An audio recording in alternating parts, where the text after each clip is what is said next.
Dave Meltzer responds to this. The reason AEW exists is because a key executive was interested in wrestling on his channel. First of all, he said most TV executives don't want professional wrestling.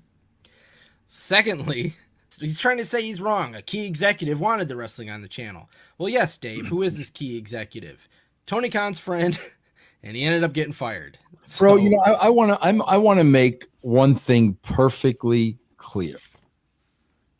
Again, about why this show exists, because we do have our naysayers, okay? And bro, we have naysayers on this side, okay?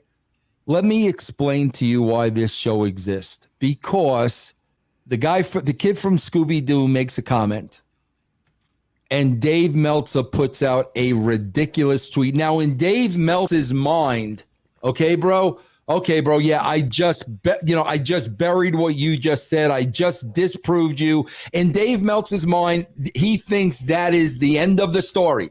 He's just going to put something out there, and because he's Dave Meltzer, we're now going to, devalue Freddie Prinze, and everybody's going to believe what I say because I'm Dave Meltzer.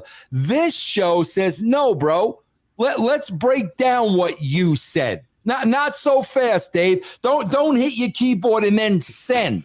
Not so fast, bro. Let's see what you're sending and let's analyze that. That's why we do this show. So the days of Dave tweeting shit out and everybody's going to believe me because I'm Dave Meltzer and nobody's going to look into this, those days are over. That's a big reason why we do the show, bro. Bro, I hope you enjoyed that clip. Please remember to ring the bell to get notified, subscribe, and share. And also remember, if you want more premium content, just go to russosbrand.com and patreon.com/Russo TWC. You will get 12 shows a week for under the price of $10. Russo's Brand, where pros are pros.